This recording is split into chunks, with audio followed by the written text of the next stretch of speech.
Yeah, was I familiar? No, I hadn't seen them. They were kind of before my time.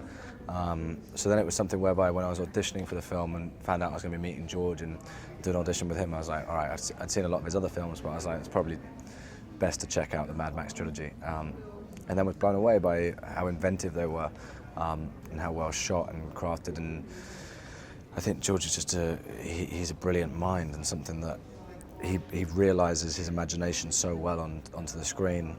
To be a part of something that he's created is a treat. And tell us a little bit about your character. Okay, my character is a young war boy called Nux. He's at the end of his half-life, is what they call it. He's got 2 tumours that are kind of chewing on his windpipe, and he's on his way out, but he's worked up to be one of the fastest pursuit drivers in the Citadel.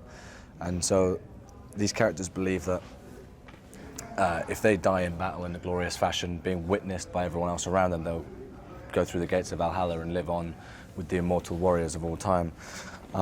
So on this day, he gets linked up for a blood transfusion with Max, Tom Hardy, and then he essentially sees this as his last chance to do something great in his life.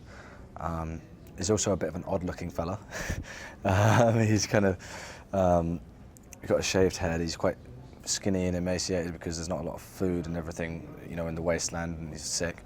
And it looks like he's been in some weird shake and bake accident where he's covered in white clay and then almost looks skull-like because they emulate death. And then all these scars. I've got a broken nose piece and the scarification, like branding from the Immortan Joe on the back of you that everyone has in the Citadel, but also this love for machines. So he's got a V8 engine block like scarred onto his chest, and scarred lips where he's had them cut open and then they've sealed over and things like that. Really strange, cool look. Yes, you look very different in the film. So aside from the makeup, did you have to do any other preparation for the role? George just wanted me to be skinny, so I didn't eat as much and jumped rope a lot. So these cars, which are characters in themselves, and riding in that Armada through the desert. Yeah. Can you talk about that a little? How was that? I think riding in the Armada was one of the most incredible things I've ever experienced in my life. It's one of those things you can't quite experience it. I had a friend come out and visit set one day, and they weren't, wasn't necessarily, they're not a big car junkie or any of those things. They were just out visiting, and they sat there and I don't think they fully understood why I was so excited about this film and everything it was. And then they saw me jump into my vehicle, all the engines fire up, all these V8, V12s, bikes, just incredible vehicles, each very individual, has its own personality and purpose in the film. And they saw them take off into the desert, and we just all keep driving for like 15, 20 minutes, maybe doing a take. And when we got back, my friend was waiting for me, and they were like, that was incredible. They were like, I've never seen anything like it. They were just so enthusiastic suddenly. They were like, it's just the strangest thing. And to be in the middle of it, I had like buttons to make flames come out of my exhaust and things like that. I was like, this is a lot of fun.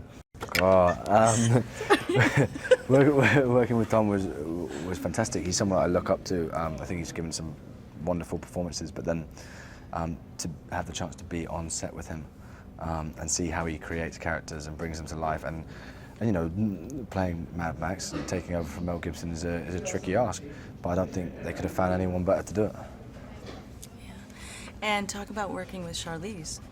Charlize, she's such a strong woman. She's very steadfast and smart and knows what she wants and how to do it, and obviously performance-wise is incredible, but also a lot of fun to be on set with, and very friendly offset. She'd be like, Nick, you want to come along to a yoga class? And I'd be like, I can't do that, but yeah, all right, I'll come along and try and do yoga with you. Why not? Sounds like a treat. And this was a long shoot in the middle of the desert. Was it difficult at any times getting through that? Yeah, it was a long time to be away from home, and you miss people and all those sorts of things. It was 7 months, I think, so. But it's quite a remote place as well. You feel very isolated where we were. So there's that, but at the same time, you suddenly get this whole new family and you get really close with everyone, and you're creating something which I think every day I saw something incredible on set where I'd be like, wow, that's special, or that's going to be cool. And getting the chance to work with George Miller was just, a dream come true. So All good things mainly. And speaking of George, what kind of director is he? Like, how was that working with him? George is great. He's very softly spoken, but he has a lot of time for everyone, every department, every thought and question. He's got a story for everything, and will listen as well. So if you've got a concern, he'll be like, okay, well, let's think about that, and then this and this, and you know, before each take, he'd come up to you and give you the rundown of where your character's at, and also before we even started the film, would go through the whole backstory of your character. He knows everything about everyone, so it's great to have had the chance to work with someone as generous as that. That's great. And lastly, what do you hope that audiences take away from this, both fans and newcomers to Mad Max?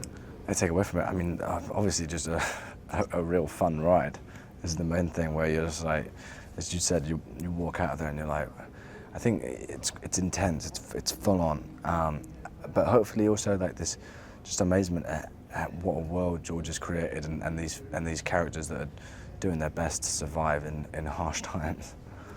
Perfect. Hey, Lisa here. So did you like that action video? Well, I've got an interesting action movie fact about Fight Club. Did you know that during filming, Brad Pitt chipped his tooth, but he decided not to get it capped until after the movie, as he thought it would look better for his character to have a chipped tooth.